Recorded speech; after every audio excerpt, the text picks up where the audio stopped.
যাদের শরীরের রক্ত গরম এরা কিন্তু কি নাই, একজনও আসে নাই।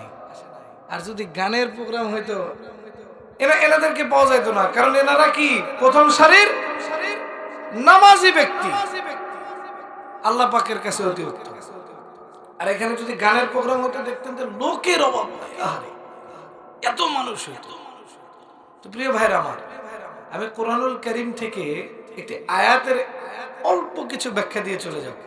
কারণ যে আপনারা যে মানে সবাই প্রধান আকর্ষণের জন্য বসে আছেন, আলহামদুলিল্লাহ বলেন, অলরেডি আপনাদের মাঝে উনি উপস্থিত হয়েছে।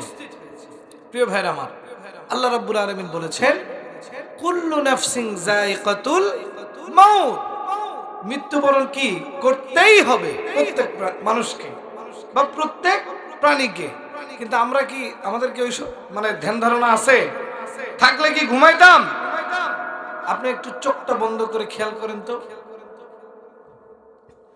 যেই দিন আপনি দুনিয়া থেকে বিদায় নেবেন,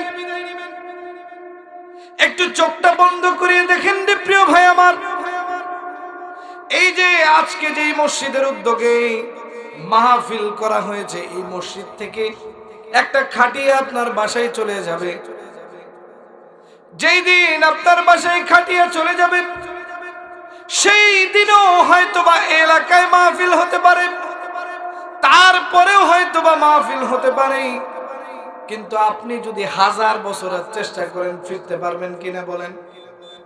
প্রিয় ভাইরা আমার, মৃত্যু এমন একটা নিশ্চিত জিনিস। আপনারা হয়তো সবাই দেখেছেন, অল্প কিছুদিন আগে আপনাদের উত্তরবঙ্গে একজন বক্তা কথা বলতে বলতে ব্রেন স্ট্রোক করে মারা গেছে, দেখছেন কিনা?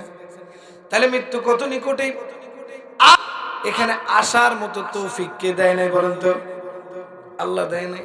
আর আপনাদেরকে কে দিয়েছে বলেন তো? এখন এইখানে যতক্ষণ মানুষ আছেন, কেউ যদি মনে করেন আমি আমার শক্তি বলে আজকের মাহফিলে এসেছি, এটা কি ভুল হবে কিনা বলেন? আমরা সকলেই জানি ফেরাউন ছিল কি বাদশা, কথা বলেন ঠিক কিনা? ফেরাউনের মানে মর্মতার কথা আমরা সবাই জানি। আমি একটা কথা বলে বিদায় নিয়ে চলে যাব আপনাদের মধ্য থেকে, হয়তোবা সময়ের অভাবে পূর্ণাঙ্গ কথা বলতে পারবো না। প্রিয় ভাইরা আমার, এই ইসলামকে কায়েম করতে গিয়া সাহাবা আজমাইনরা কত কষ্ট করেছে রে ভাই আমার। দুনিয়াতে ইসলাম আনতে গিয়া শত শত সাহাবী শহীদ হয়েছে, কত নর নারী জাতি শহীদ হয়েছে, দুনিয়ার জমিন থেকে বিদায় নিয়ে চলে গিয়েছে। প্রিয় ভাই আমার, আমরা তো মার পেট থেকে জন্ম নেওয়ার পরপরই ইসলামটাকে পেয়েছি, এই জন্য আমাদের দয়া মায়া নাই ইসলামের প্রতি। আমার সামনে যদি কেউ নবীকে অপমাননা করে, আমার রক্ত কেন জানি গরম হয় না। আমার সামনে যদি কোরআনকে অপমাননা করা হয়, আমাদের কিছু যায় আসে না।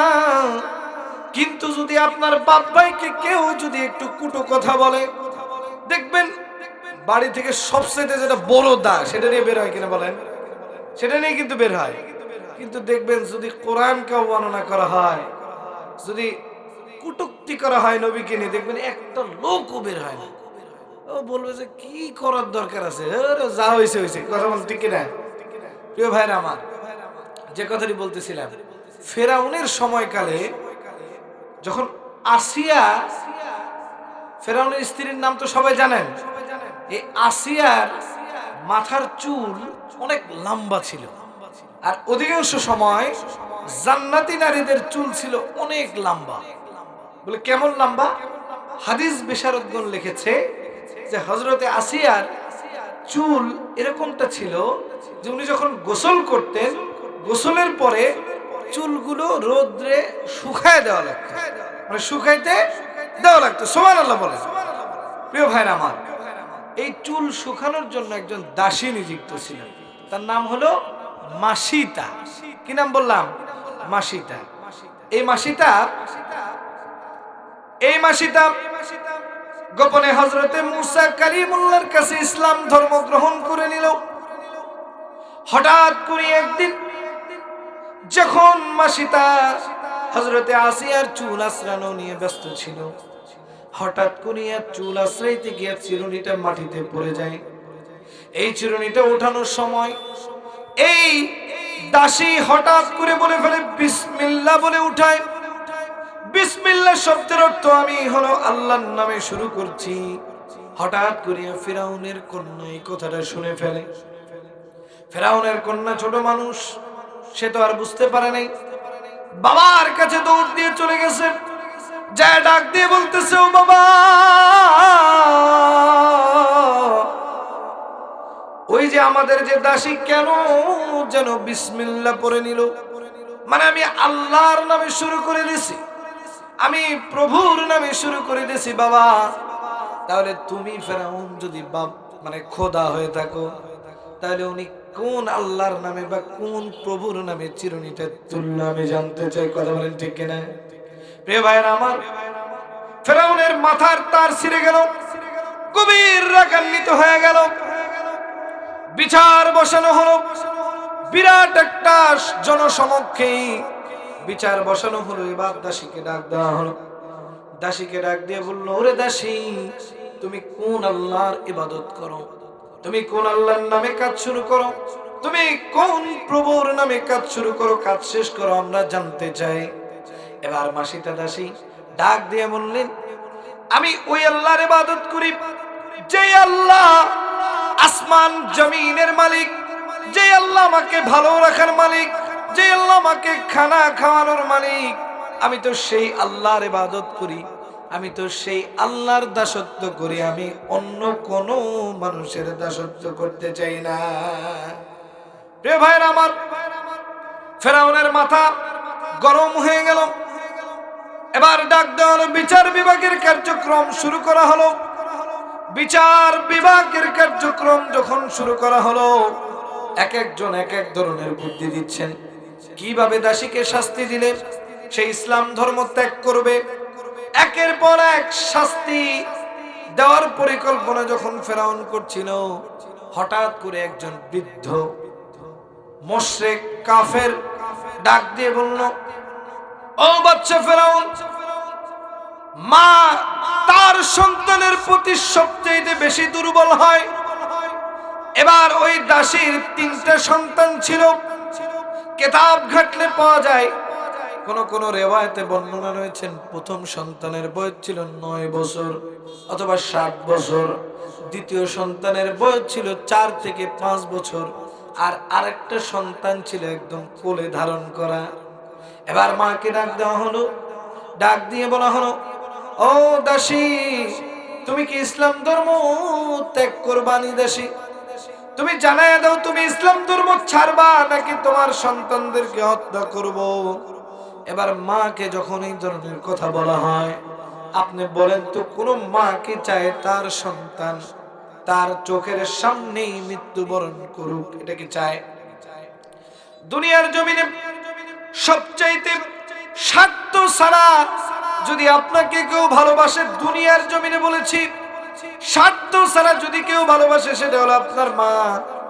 এখানে অনেকেই বসা আছেন, এই যে মুরব্বী বাবাজিরা বসা আছেন, এই যে যখন ওয়াজ মাহফিল শেষ করে বাসায় যাবে, যা তাকায় দেখবে তার বাসায় তার মা নাই রে ভাই। কোন যুবকের জানি মা নাই, কোন বৃদ্ধার জানি মা নাই। তারা এখন হয়তো বা 2-3টা সন্তানের পিতা হয়ে গেছে, তারপরেও কেন যেন মায়ের শূন্যতা অন্তরে কেন যেন অনুভব হয়। যার দুনিয়াতে মা নেই সে ভালোভাবে জানে। আবার অনেকের মা আছে, কেন যেন তার সঙ্গে দুর্ব্যবহার করে। পৃথিবীর সবচাইতে উত্তম ব্যবহারটা করা উচিত তার বাবা মার সঙ্গে, কিন্তু আমাদের সমাজে এখন অনেক মানুষ রয়েছে, দেখবেন পৃথিবীর সবচাইতে নিকৃষ্ট ব্যবহারটা বাবা মার সাথে করে। কথা বলেন ঠিক কিনা? প্রিয় ভাইরা আমার, যে কথাটা বলতেছিলাম, এজন্য নবীজি সাল্লাল্লাহু আলাইহি ওয়াসাল্লাম বলেছেন, মা বাবার সঙ্গে পৃথিবীতে সবচাইতে উত্তম ব্যবহারটা দেখাতে হবে। যদি আপনি উত্তম ব্যবহার না দেখাইতে পারেন, কঠিন কিয়ামতের ময়দানে আপনাকে হাজির করা হবে আপনার বাবা মার সামনে। ওই দিন আপনি কিভাবে জবাব দিবেন একটু চিন্তা করিয়া দেখেন, একটু ভাবনা চিন্তা করিয়া দেখেন না কেমন করিয়া জবাব দিবেন। যে কথাটাই বলতেছিলাম প্রিয় ভাই আমার, এবার দাসীর সন্তানগুলোকে নেওয়া হলো ফেরাউনের বিচার বিভাগের কার্যালয়ের মধ্যে। একটা বিরাট কড়াই নিয়ে আসা হলো। এই কড়াইয়ের মধ্যে টকবকে গরম তেল গরম করা হলো। এবার মাকে ডাক দিয়ে বলা হচ্ছে, ও দাসী, তুমি বলে দাও তুমি ইসলাম ধর্ম ছাড়বা কিনা। যদি তুমি ইসলাম ধর্ম না ছাড়ো, আমি ফেরাউন তোমাকে হুঁশিয়ারি দিয়ে বলে দিতে চাই যে তোমার সন্তানদেরকে আমি আগুনের মধ্যে ফেলে দিব, এই টকবকে গরম তেলের মধ্যে ফেলে দিব। এবার দাসী ডাক দিয়ে বলল, ফেরাউন, তুমি শুধু তেলের মধ্যে নয়, তুমি এর থেকেও যদি বড় কোনো পদক্ষেপ নিতে চাও তুমি নিতে পারো, কোনো সমস্যা নাই। তবে আমি যার দাসত্ব করি, যে আল্লাহর দাসত্ব করি, আমি ওই আল্লাহর দাসত্ব কোনো দিন ছেড়ে দিব না। সুবহানাল্লাহ বল। এ ভাইরা আমার, আল্লাহর দাসত্ব তারা ছেড়ে দেয় নাই, আর আমরা পেয়েও কি করি? অবহেলা করি কিনা বলেন? এই যে এখানে অনেকে আসেন নাই, ভেবেছেন কি বলবে না বলবে, এখানে যে কি হবে বলেন তো। এখানে যারাই আলোচনা করেছে, আমার পূর্বে যিনি আলোচনা করেছেন আমার ওস্তাদ সমতুল্য, বলেন তো উনি কি কোরআন হাদিস বিরোধী কোনো কথা বলছে? মানে কোরআনে নাই এমন কোনো কথা বলছে, বা হাদিসে নাই এমন কোনো কথা বলছে? এখানে যারাই আসে কোরআন হাদিস বিরোধী কোনো কথা বলে না। এই জন্য প্রিয় ভাইরা আমার, যেখানে কোরআন হাদিস আছে আমরা সেখানে আসি কিনা বলেন? আসি কিনা প্রিয় ভাইরা আমার? এবার দেখেন, মার সামনে তার যেটা বড় সন্তান ছিল তাকে ছিনিয়ে নেওয়া হলো। মানে মায়ের কোল থেকে, মায়ের কাছ থেকে তাকে ছিনিয়ে নেওয়া হলো। কেন? তাকে গরম তেলে দিবে, কারণ তার মা হয় ইসলাম ধর্ম ছেড়ে দিতে হবে, নয়তো তার ছেলেকে খোয়াইতে হবে। প্রিয় ভাইরা আমার, এবার মাসিতা ফেরাউনকে ডাক দিয়ে বলল, ফেরাউন, তুমি এর থেকে বড় কোনো সিদ্ধান্ত নিতে পারো, আমাদের কোনো সমস্যা নাই। তুমি শুধু আমার একটা সন্তান নয়, তুমি যদি আমার তিনটা সন্তানকে হত্যা করে ফেলো, ও ফেরাউন, আমি ডিক্লার দিলাম, আমি কথা দিলাম, আমার যদি জীবন চলে যায়, আমি জীবনে কোনোদিন আল্লাহর দাসত্ব করা ছেড়ে দিব না, এবং আমি কোন মানুষ রূপী খোদাকে মানব না। মানুষ কখনো খোদা হতে পারে কিনা বলেন? যেই মালিক সূর্যের মালিক, চন্দ্রের মালিক, সাগরের মালিক, আকাশের মালিক, বাতাসের মালিক, সেই আল্লাহ কি কখনো মিথ্যা হতে পারে কিনা বলেন? অনেক ইহুদি, নাসারা, বৌদ্ধ, খ্রিস্টান রয়েছেন যারা এই থিওরিতে বিশ্বাস করেন যে দুনিয়াটা এমনি এমনি হয়েছে, কোনো কেউ তৈরি করে নাই, কোনো কিছু তৈরি করার প্রয়োজন হয় নাই। বলেন তো, এই যে আজকের যে মঞ্চ যে তৈরি করেছে, এমনি এমনি কি হয়েছে কিনা? অবশ্যই কোনো না কোনো একজন কারিগরের প্রয়োজন হয়েছে, যিনি এটাকে তৈরি করেছে। তাহলে এত বড় সমগ্র পৃথিবী কেমন করিয়া অটোমেটিক তৈরি হয়ে গেল বলেন তো দেখি? কোনোভাবে সম্ভব নয়, অটোমেটিক তৈরি হয় নাই। এই জন্য ইহুদি, বৌদ্ধ, খ্রিস্টান, নাসারাদের কোন প্রকার কোনো কথাই বিভ্রান্ত হওয়া মুসলমানের কাজ নয়। মুসলমান বিশ্বাস করবে কাকে? আল্লাহকে, এবং দুনিয়াতে বিশ্বাস করবে কোরআনুল কারীমকে। আল্লাহ বলেছেন, যালিকাল কিতাবু লা রাইবা ফীহি হুদাল লিল মুত্তাকিন। এটা আমার এমন একটি কিতাব, যেই কিতাবের মধ্যে আমি সমস্ত জীবন ব্যবস্থাকে এত সুন্দর করে গুছিয়ে দিয়েছি। যদি কোনো ব্যক্তি কোরআনকে ফলো করে, সে কোথায় যাবে বলেন তো? জান্নাতে যাবে। কোরআনকে ফলো করলে কোথায়? এজন্য বড় ভাই আইনুদ্দিন আল আজাদ ভাই একটা ছন্দে ছন্দে একটা কথা বলেছে, বলবো? সমাধান চাও যদি জীবনে মরণে, ফিরে যাও খুঁজে নাও চোখ রাখো কোরআনে। সমাধান চাও যদি জীবনে মরণে, ফিরে যাও খুঁজে নাও চোখ রাখো কোরআনে। তবেই পাবে সুখ শান্তির ঠিকানা, তবেই পাবে সুখ শান্তির ঠিকানা, যদি মেনে নাও তুমি মনে প্রাণে। সমাধান চাও যদি জীবনে মরণে, ফিরে যাও খুঁজে নাও চোখ রাখো কোরআনে। লিল্লাহে তাকবীর। প্রিয় ভাইরা আমার, আপনাদের কি মানে ঘুম ধরতেছে নাকি? বুঝতেছি না, কথায় মনে মজা নাই নাকি বলেন? প্রিয় ভাইরা আমার, কোরআনের কথা মজা তখনই লাগবে যখন আপনি কি করবেন, একটু মানে ইলহামের সহিত শুনবেন, তার তিলের সহিত শুনবেন, তাহলে আপনার কোরআনের কথা মজা লাগবে। যে কথাটি বলতেছিলাম, মার সামনে থেকে সন্তানকে কোথায় দিবে? অগ্নিকাণ্ডে ফালা দিবে বা গরম তেলে নিক্ষেপ করবে।